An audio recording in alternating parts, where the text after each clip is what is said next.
good afternoon. My name is Larry Hofheimer, and I am the founder and chairman of the Macular Degeneration Association. My interest in macular grew out of the experience I had with my mother about 20 years ago, where she had constant problems with her vision, visited optometrists numerous times, and finally she was diagnosed with wet macular degeneration at a time when there was really no treatment, and her eyesight, of course, degenerated, where she lost her entire central vision. So now what we try to do is, our purpose of the Macular Degeneration Association is to encourage and educate people, because there are so many persons in this country and around the world that are suffering from age-related macular degeneration. So we try to do these webinars as a means of communicating with the public that are affected by AMD. I do want to thank Regeneron, Novartis, and Notavision for their support of our virtual programs. Take a look at our website, which is macularhope.org, which I'm sure you're aware of, for all future programs. We will be doing them throughout the year and in a variety of topics related to vision and macular degeneration. So without further ado, I want to introduce our speakers today. I'll begin with our Dr. Pamela Weber, who will be talking about gene therapy.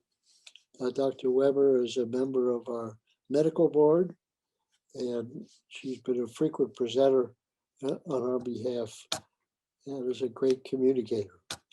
She's a board certified ophthalmologist and has experience in the treatment of macular degeneration, retina detachments, and other matters related to the retina. Dr. Weber conducts numerous clinical trials and was voted Castle Connolly Top Doctors in 2018. Dr. Weber is the owner of Island Retina, with offices located in Shirley and Commack, New York. So it's now my pleasure to introduce to you Dr. Pamela Weber. First of all, I want to thank the Macular Degeneration Association for inviting me to talk about this really incredibly interesting topic. So I hope you enjoyed as much as I enjoy it. I think it's going to affect all our lives. I think it's the direction that medicine will be going in the future. So it's really great that you're here to learn a little bit more about this. I would like to acknowledge that I have no financial relationships with any of the pharmaceutical companies that I will be discussing in this lecture.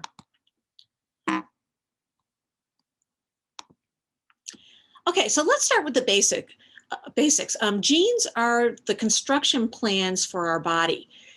They contain information that is decoded to create proteins, and proteins are the functional products that make our bodies work. We have 23 chromosomes that are loaded with genes. So how do we use these genes to treat disease? Well, there's actually quite a number of ways. Number one, we can replace damaged genes. Number two, we can introduce good proteins through a gene vector. Or number three, we can turn off a damaged gene. And how do we do this? Well, the first thing we have to do is create a little bit of information, which we do with a plasmid DNA. So this is like the new little message that we need to get into the cell. And to get it into the cell, there's a couple methods of doing this. We can use a viral vector, as we know from what we know about the pandemic and COVID-19. Viruses like to travel very quickly and infect cells very quickly. So we take a viral vector that no longer will infect you, but will get into the cell. We can also do the same with a bacterial vector. There's also human gene editing technology, where we actually put in something that will cut up your genes and fix them if they're broken. with like the CRISPR-Cas technique. I don't know if you've heard about that.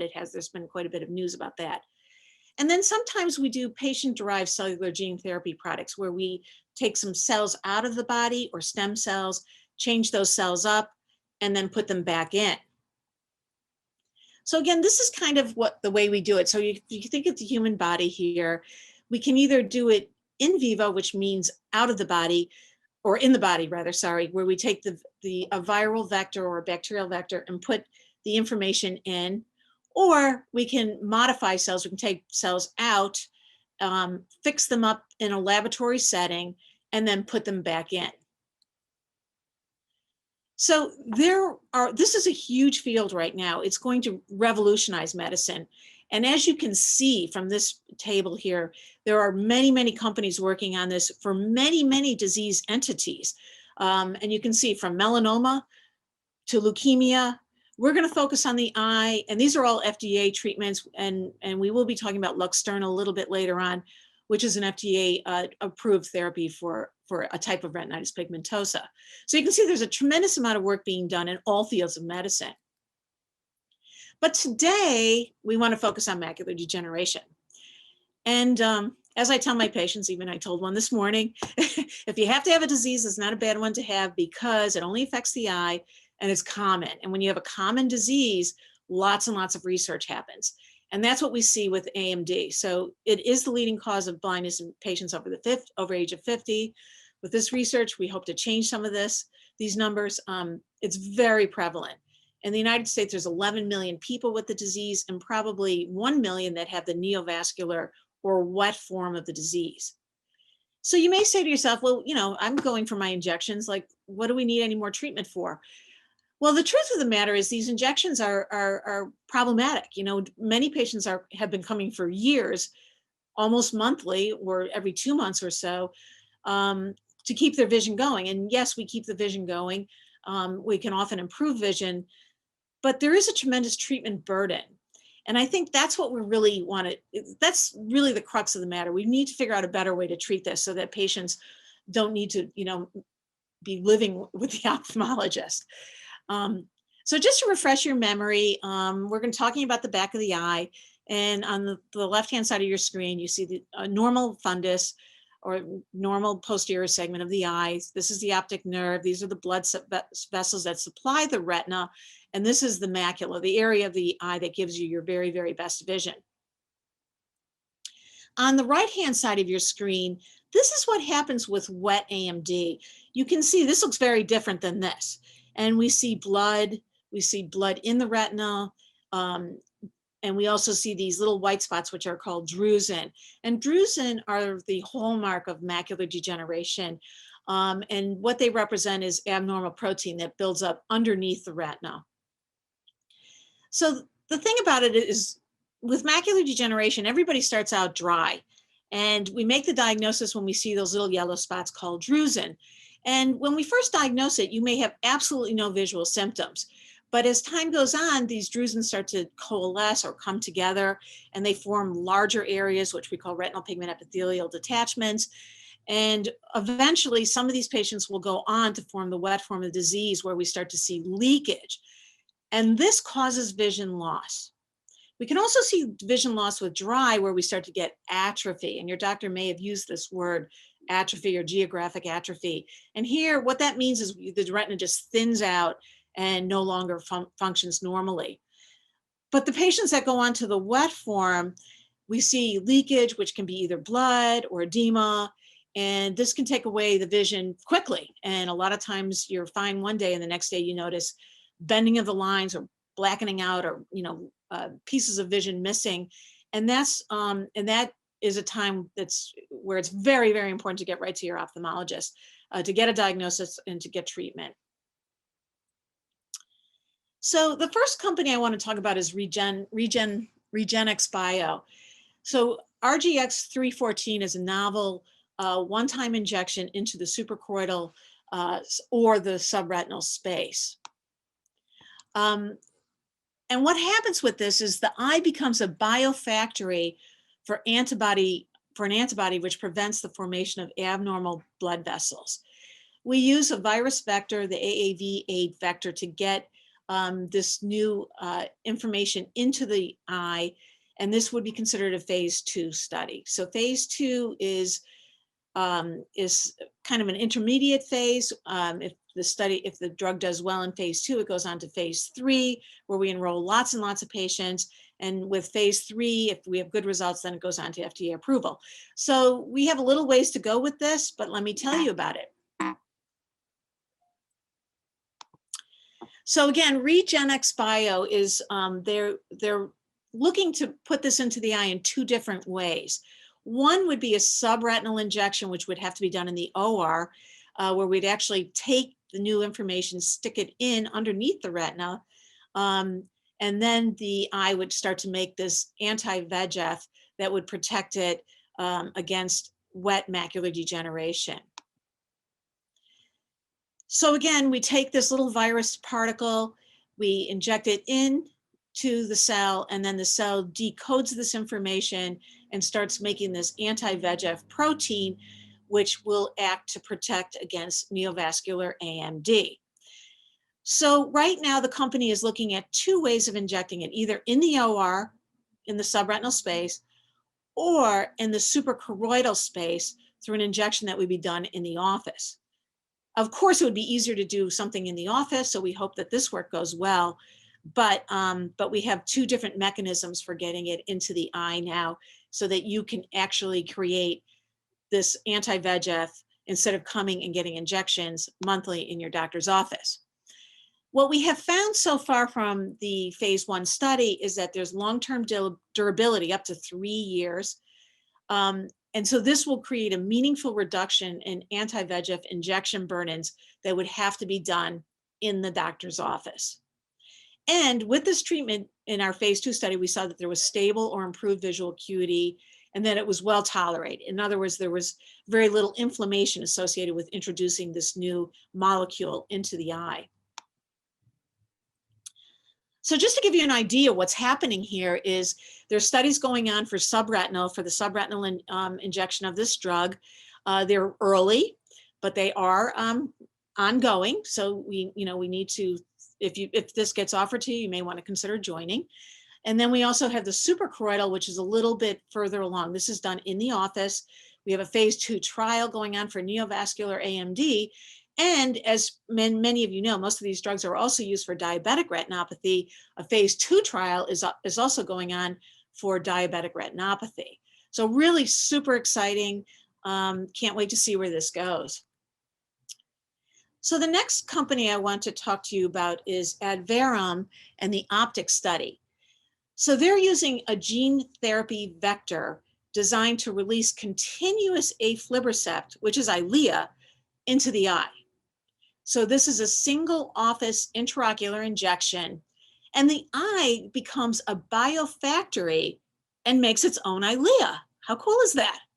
So instead of getting monthly or every 2-month injections in your doctor's office, we now put the gene in that creates this Eylea, and your eye actually creates it through its own intracellular equipment.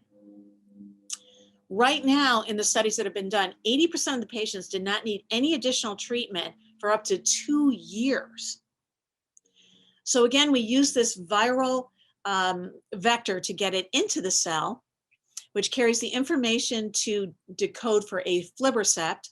Once it gets into the cell, your cell will start to make this aflibercept, and it gets released into the vitreous.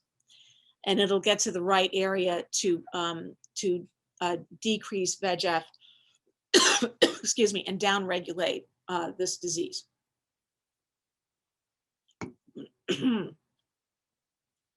What's really good about this is it's actually injected in the office into the vitreous, sort of like we've been doing with our anti-VEGF drugs, Eylea.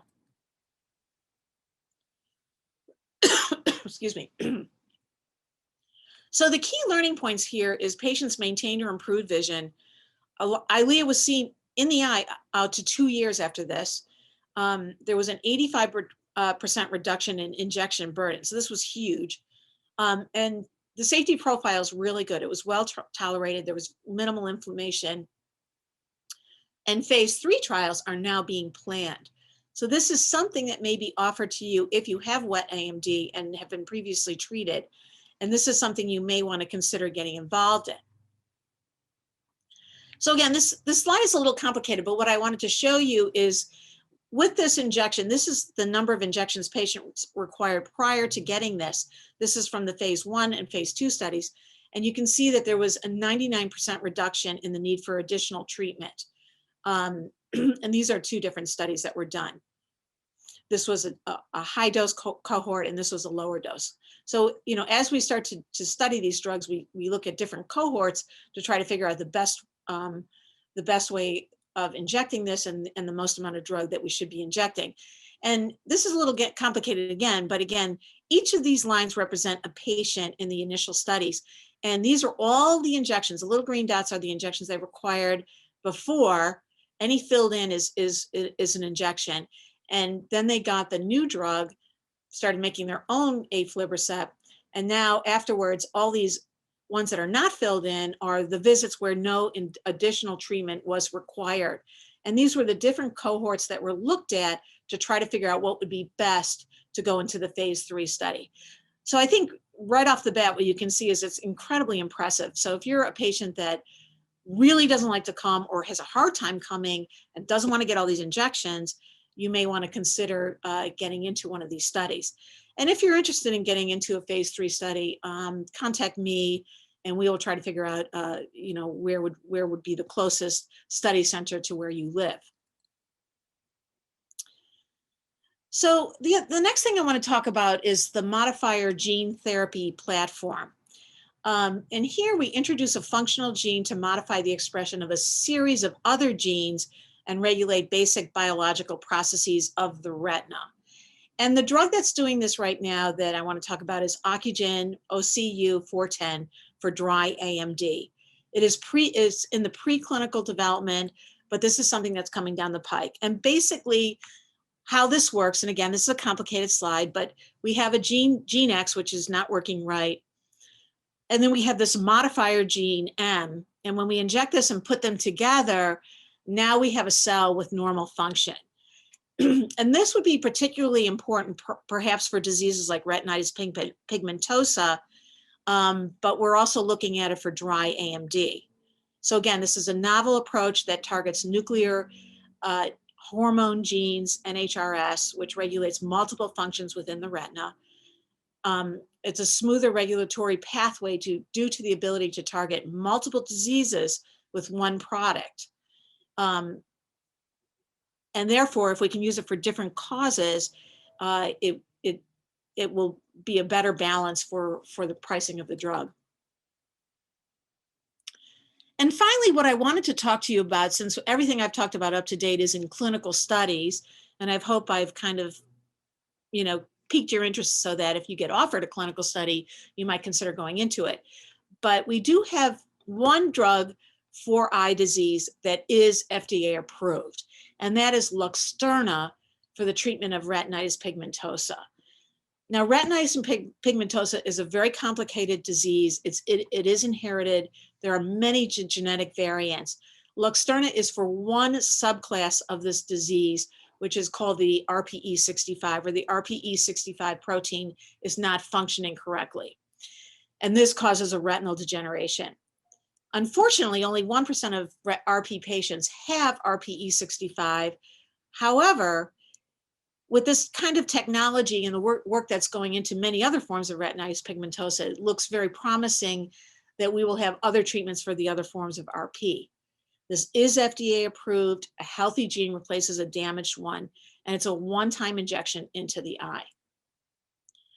So just to, you know, for your interest, this is what the fundus photo looks like of a patient with retinitis pigmentosa. This is the right eye, and on the left side of your screen is the left eye. And it looks very abnormal. What we see is thinning of the arterioles and all this pigmentation, which we call bone spiculing, and thinning of the vessels and thinning of the retina and pallor of the optic nerve. So it's just a degenerative condition where the retina is slowly but surely just melts away. And we have to attack this early, as soon as, you know, these children are diagnosed. And with Luxterna, again, it's done in the operating room.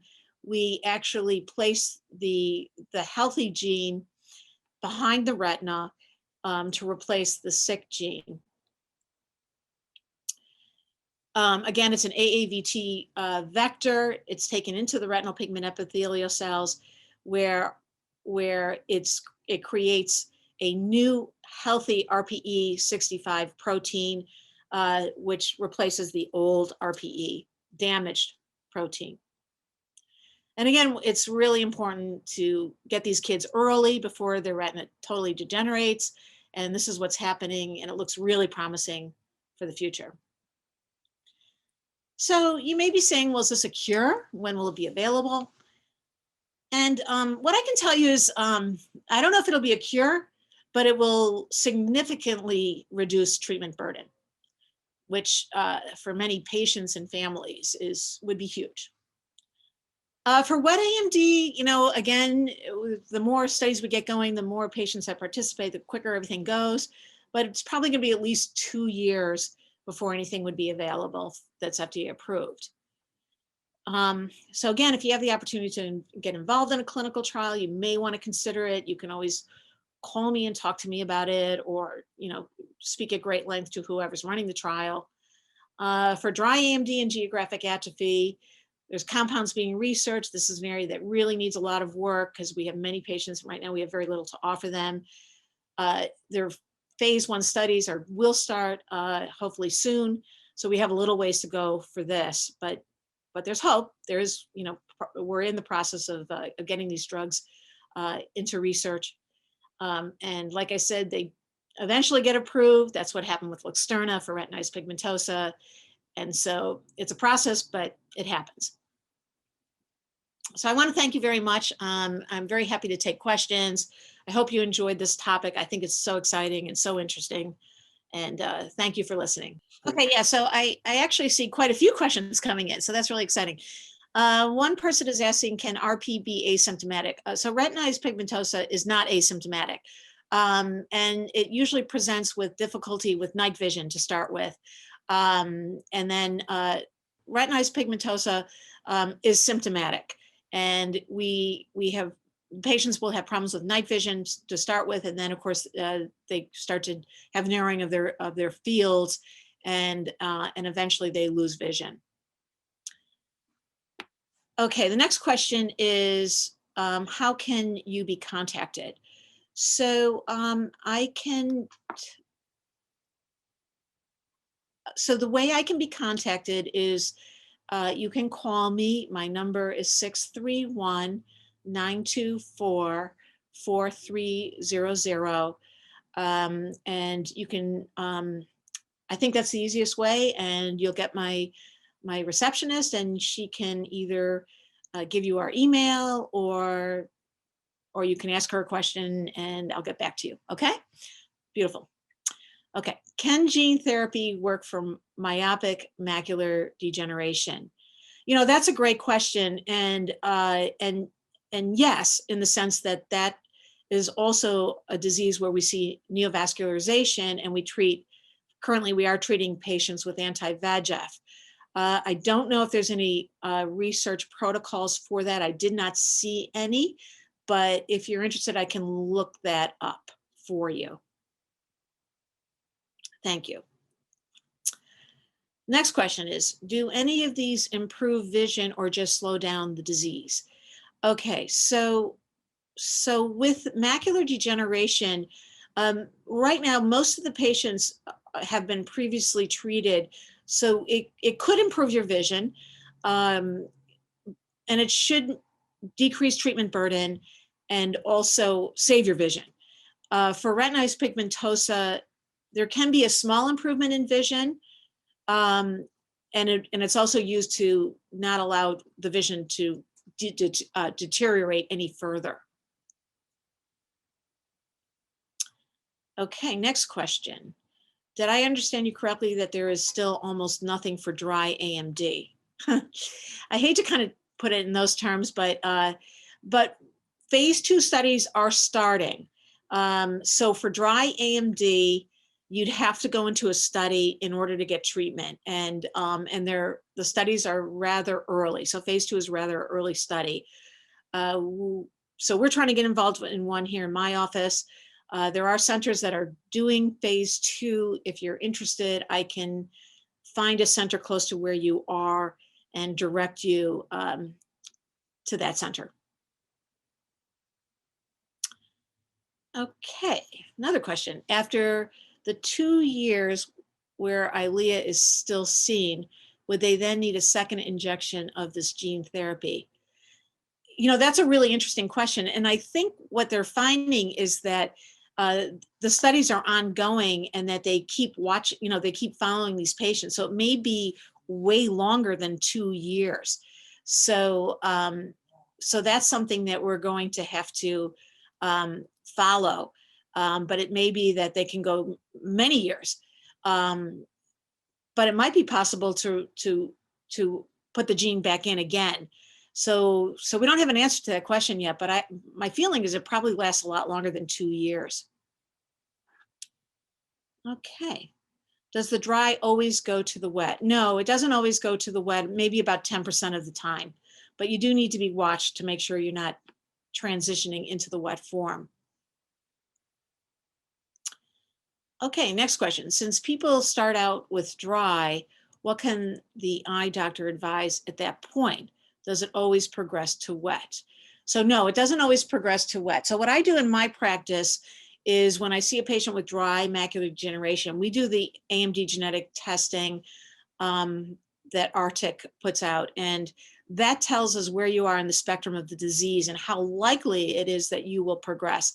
It also tells us which vitamin therapy is best for you, whether it's one with zinc or without zinc. So that gives me a point to where I can figure out how often I should see you. If it turns out that you're high risk based on this testing, we then will get you hooked up with 4C Home, which is a home monitoring device, which can also help us pick it up super early. So these are all the techniques we use to make sure we stay on top of this. Thank you. Are there any gene therapy treatments specifically for myopic degeneration? So again, it is possible that these gene therapies will work for myopic macular degeneration. I haven't seen any clinical trials that are working on this, but I can check that out for you if you want. But the mechanism for myopic degeneration is very similar to what happens with dry AMD as well as neovascular AMD. So my feeling is that these gene therapies would work, and I would just have to look to see where they are in terms of studies. Thank you. Are your slides available that I can show my doctor? I have one eye with wet and one eye that is dry now. I am located in Germany. Oh, are there any trials here? Yeah, I'm sure there's trials going on in Germany. If you tell me where you are in Germany, I can help you find them. So we could be in touch. I think your doctor I think this will be on the website here at macularhope.com.org. So I'm pretty sure, and he might be familiar with this. He may be just, you know, like I said, since these are clinical studies, he may not be involved in the clinical studies, but he may also be able to direct you to a university center that's doing the clinical trials. Thank you. I have been diagnosed at the early stages of macular degeneration at 71. Both my aunt, dad, and grandmother have started to become blind, had started to become blind in their late 60s, full blindness in 80s. How soon should I start treatment? Okay, so right now, I assume you have dry. So with the dry treatment, again, what I do in my practice is we do the Amd genetic testing, get you on the right vitamin, and then based on what we find from that, we figure out if you should go on 4C Home for home monitoring. With a family history like that, you may want to start 4C home monitoring. You can talk to your doctor about that, or contact us and we can find a doctor who is familiar with this. If you I assume you do not have the wet form, because otherwise you probably would have started treatment already. Most likely you'll follow in the pattern of your family, but I would suggest, again, you can work this out with your retina specialist or your eye care specialist, how often you should be seen based on what they're seeing. So we grade the disease. So depending on what grade they've given you, if it's early, then maybe just once a year. Again, I think that's something you have to discuss with your doctor, who knows your eyes better than I do. But thank you for the question. How can dry AMD be slowed down from progressing to wet? That's an excellent question. And so one of the most important things, if you're a smoker, you must quit smoking, because smoking is a huge risk factor for this disease. The other thing is wear your sunglasses, protect yourself from sun toxicity. Thirdly, get checked to see where you are, to see if you need a dilated exam, to see if you're showing any signs of this disease, like drusen. And again, if you have 1 or 2 drusen, then we start to think about doing the genetic testing, which helps us figure out the vitamin therapy that you should be on. Healthy living is critically important. So, you may want to consider exercising, keeping your blood pressure and your cholesterol controlled, eating a diet that's rich in fruits and vegetables, particularly dark green leafy vegetables. Everything that you do for your eyes helps your whole body. So healthy living is critically important. There's some evidence now that turmeric may help slow down this disease. So you may want to consider taking turmeric supplement. There's also some evidence that shows that metformin can be helpful. So if you're on metformin, that could be a good thing. So again, I need to stress that the most important thing is quit smoking if you're a smoker. What is the name of the test to determine how fast the dry might accelerate? That's the Amd Genetic Testing. And again, if your doctor isn't doing it, not every doctor is, you can contact me and I can figure out where to go to find a doctor who's doing this for you in your area. Thank you. How much do the vitamins really help? And does it make much of a difference with or without zinc? So yeah, well, I believe it does make a difference. So this is something that's a little controversial in my field, but I think it's important to find out if zinc is good or bad for your eyes, and we do that through the Amd testing. So if we find out through the Amd genetic testing that zinc is good, then of course you can take the Arids 2 that are on the market, which is Preservision and Ocuvite. If we find out that the zinc is not so good for your eyes, then you need to go on a Arids 2 that doesn't have zinc, and that they're a little hard to find. One of the companies that has it is Focus, and that's why we do this, just to figure out where you stand with zinc, whether it's good for you or not good for you. Thank you. Next question, is 4C home monitoring algorithm compatible with myopic degeneration as well as ARMD? That's a really great question, and I don't think it's being promoted for that. I think the company is actually going to speak to you next. I think it could be applied, but I don't know how often it is. But I think it could play a role with myopic management of myopic macular degeneration. Yeah, my phone number, if you have additional questions, is 631-924-4300. You can also contact me at my website, which is Dr. Weber, DRWEBER, at Island, ISLAND -retina, RETINA.com. Thank you so much for your attention. Our next speaker is going to talk about how you also can prevent, can get early diagnosis and early treatment by using this machine by a company called 4C Home or Notovision.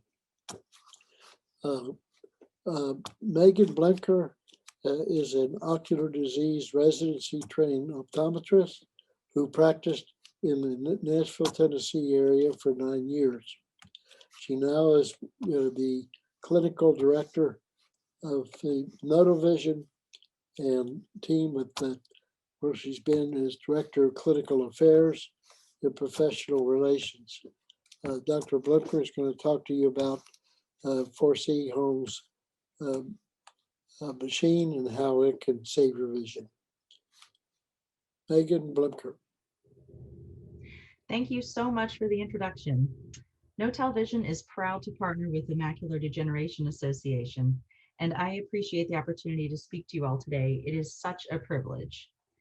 To reiterate some of the important points made in the presentation, I'd like to further discuss understanding the importance of early detection of wet AMD and how you can play a role in protecting your vision. 4C Home is FDA cleared and Medicare covered. It's prescribed by your eye care professional when you have the appropriate level of vision and appropriate stage of age-related macular degeneration. It's a form of personalized medicine with the 4C Home device used at home in between your regular eye exams, and it detects metamorphopsia or visual distortions in AMD. AMD is the leading cause of severe central vision loss in people over the age of 50 years in the United States. I'm going to share with you the information you need to get informed and take charge of your vision. AMD is a chronic, meaning it doesn't resolve or go away, progressive, meaning it tends to worsen over time, type of condition. And there are two types of AMD, dry and wet. Dry AMD is the slower changing, earlier form of the disease that puts you at risk for developing the wet form of AMD. And wet AMD is the sudden change or advanced form of the disease. AMD affects an area of the retina called the macula, which is responsible for detailed central vision used for activities like reading, driving, and seeing faces clearly. In dry AMD, changes occur in the cells of the macula, and drusen, or deposits, these yellow spots that you see here on the right side of the screen in the picture, build up in this area. And these changes may induce blurry vision, such as difficulty seeing sharp details both up close and far away. Dry AMD is the slow form of the disease, with changes you may not notice over time. Most importantly, dry AMD puts you at an increased risk of progressing to wet AMD. Over time, the size and number of these drusen or deposits can increase, which increases your risk of developing the more sight-threatening form, wet AMD. Again, dry AMD can suddenly change to wet AMD without any kind of advance notice. If you convert to wet AMD, abnormal blood vessels grow under and into the retina in the macula, as you'll see here on the right side of the screen. These blood vessels can leak fluid, and they can sometimes bleed without any type of warning. You may not notice these changes until significant vision loss has occurred. If you convert to wet AMD, this significant vision loss can be rapid and severe. Symptoms of wet AMD include distortion, where straight lines look wavy. You can have dark spots in your vision, or just generalized blurry vision, as you see here on the screen. Unlike dry AMD, there are effective treatments for wet AMD, but these treatments are most effective when administered early on before symptoms are noticed and before vision loss has occurred. These treatments can halt or slow the progression of wet AMD, but they cannot restore vision that's already been lost. Once the wet disease starts, it will continue to advance until you receive treatment. Irreversible damage can occur within days to weeks and before symptoms are even noticed. But how early is early detection? Once symptoms of visual impairment are noticed, those wavy lines or dark spots appear in your vision, then the vision loss may have already occurred. The earlier you catch wet AMD, the better chance you have of preserving your vision, your independence, and the ability to go about your daily life participating in activities you enjoy. So, wet AMD treatments are most effective when the disease is caught early. 4C Home is an early warning system for your eyes. You use this device at home in between your regular eye exams. It helps people with dry AMD detect wet AMD before you even notice that visual changes have occurred. But how does it work? Well, you take a simple daily test that checks for tiny changes in your vision. The test takes just a few minutes per eye per day. The data from each test is then sent to your eye doctor as well as the No-Tal Vision Diagnostic Clinic, the medical provider of 4C Home. If a change in test scores is detected, the diagnostic clinic alerts your doctor. Your doctor's office will then contact you directly to schedule a follow-up visit. The Amsler grid, as you see here on the left side of the screen, was developed in the 1940s and has for a long time been recommended as a simple and accessible tool that you can use from home to monitor the changes in your vision.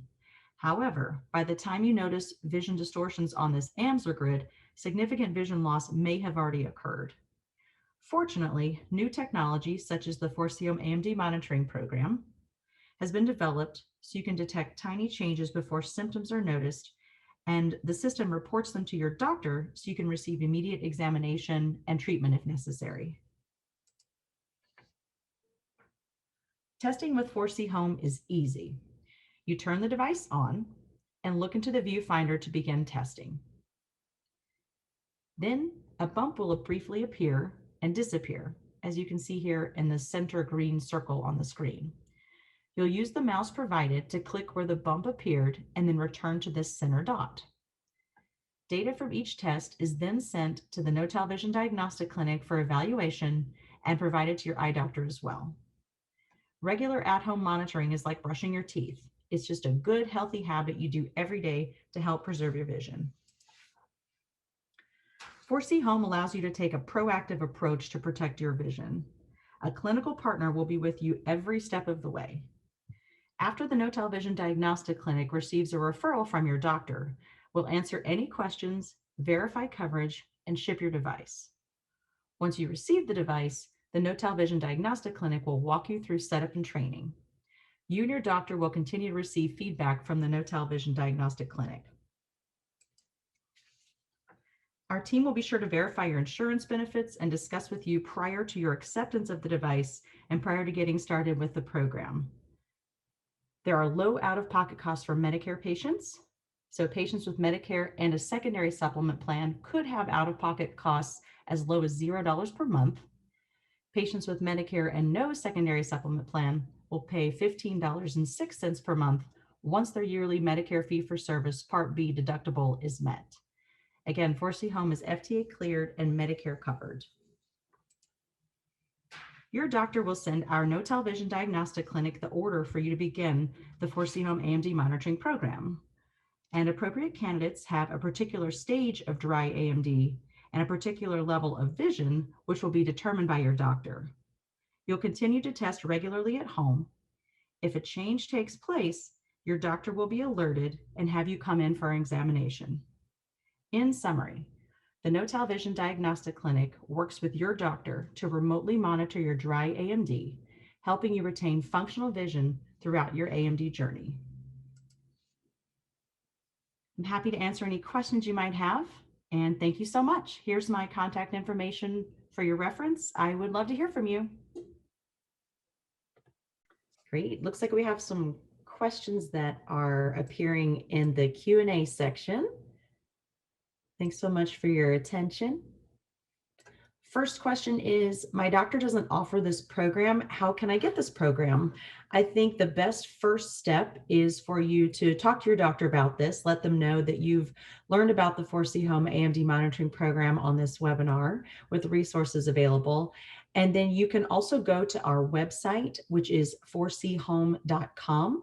We have a lot of information on there for you. We have our phone number. You can always give us a call. There's also a physician or practice locator to find out who offers 4C Home in your area.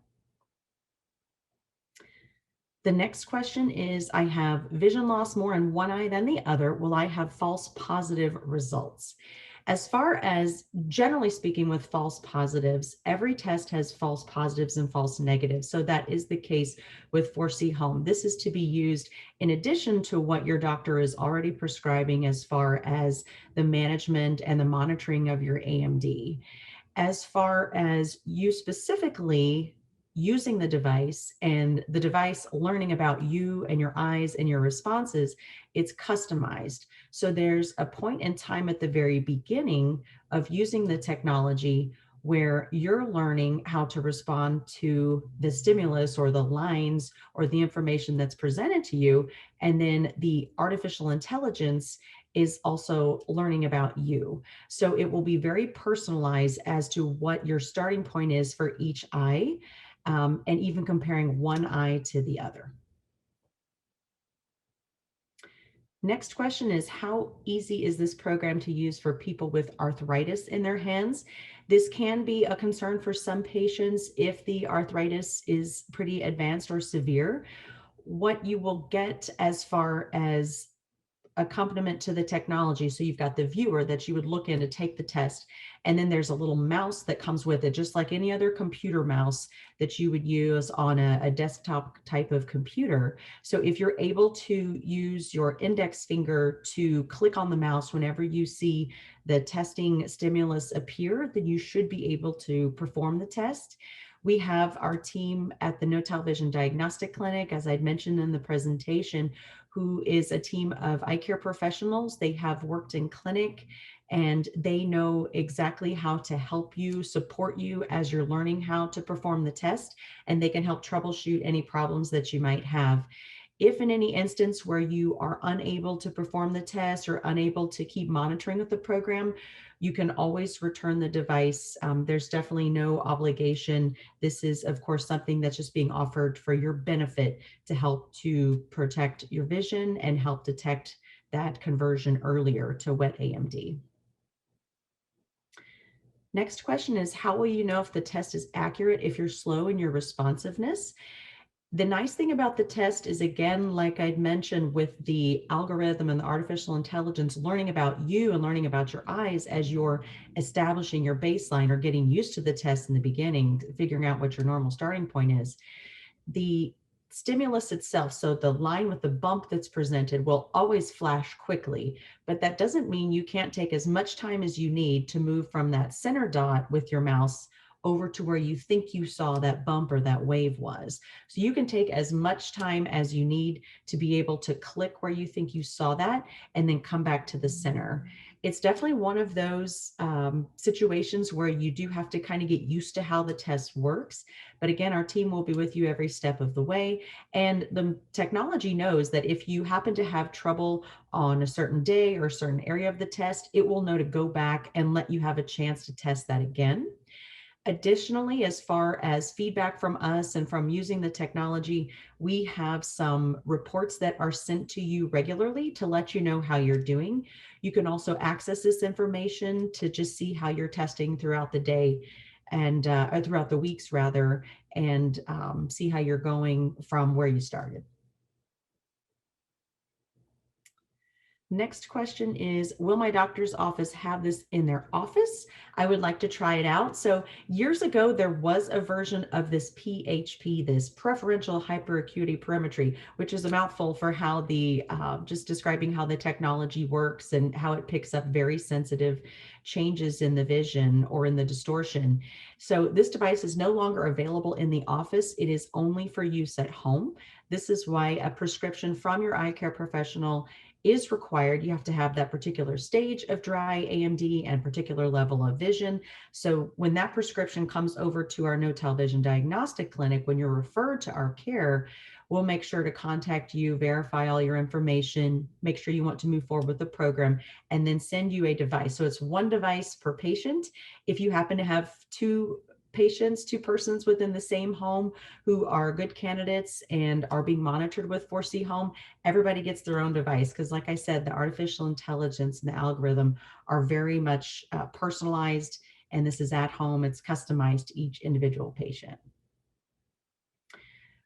Question here about 4C Home being appropriate for patients with myopic macular degeneration. I think this is a wonderful question. I love the way you're thinking as far as the area of the eye that's being affected and how this could potentially help. A two-part answer for you. The first and most important part is the medical aspect, which is that the way the artificial intelligence, the algorithm was designed, was it learned how to detect that change from dry intermediate to wet AMD. So that is the thing that it is most sensitive to, and that's what it has been taught to detect or to pick up as far as changes. The other part of the answer is that with the FDA clearance and Medicare coverage, the diagnosis that is specific to insurance covering 4C home as far as that recurring monthly payment for the service, the indication has to be, the diagnosis has to be dry intermediate AMD. Next question, if I fail with my responses, will my doctor ask me to come in? The algorithm, the artificial intelligence is very understanding that we all have bad days, or perhaps there is an area that is of concern as far as physical changes that have taken place in the retina and the back of the eye. If you happen to have one or two tests that just aren't normal for you or aren't where the system expects you should be as far as the testing, then this system will not alert us or your physician. It takes multiple tests where the device actually feels like there has been a statistically significant or a medical reason for the change when it will alert our no television diagnostic clinic and your doctor. So if there happens to be a day where you're not feeling well, just not performing the test well, someone comes knocking at the door, the phone rings, a whole host of reasons, no worries. You can just go back and test the next day. And then the system will take that information into consideration and look at it over a period of time versus one or two unreliable tests or poor tests. Next question is, can my optometrist prescribe this program? Absolutely. Any licensed eye care professional, optometrist, or ophthalmologist can refer you to our no television diagnostic clinic for 4C home to get you started. Again, just would need to make sure that the appropriate level of vision and the appropriate stage of dry age-related macular degeneration is documented so we can make sure you're a good candidate for this. So many great questions. The next question is, will this system work on geographic atrophy secondary to dry macular degeneration? So because geographic atrophy, especially when it's centrally located, is a more advanced stage of the disease, we want to make sure that your doctor has indicated that you are still at the intermediate phase to be a good candidate for this.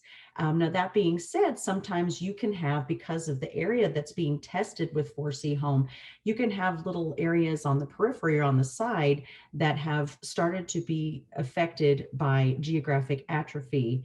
And you might still be able to use 4C home. But again, the most important thing is that geographic atrophy is advanced. You have to be at the intermediate stage of dry AMD to be a good candidate. A comment here, I wanted to let you know that this program caught bleeding in my eye. I was just at my doctor's a week ago and everything was good. Thank you. Thank you for that comment and thank you for your feedback. I'm always thrilled to hear from patients. It is always so rewarding to hear stories like this because I believe in the technology and I believe we're doing the right thing for patients. And I'm so glad that it worked in your favor and that you were able to go in and get checked out. It really makes what I do, what we do at No Television worthwhile. So thank you so much for sharing. Okay, well, thank you, everybody. Stay tuned for our next webinar. And if you go to our website, you'll find out the time and date. And I hope to see you then. Stay well.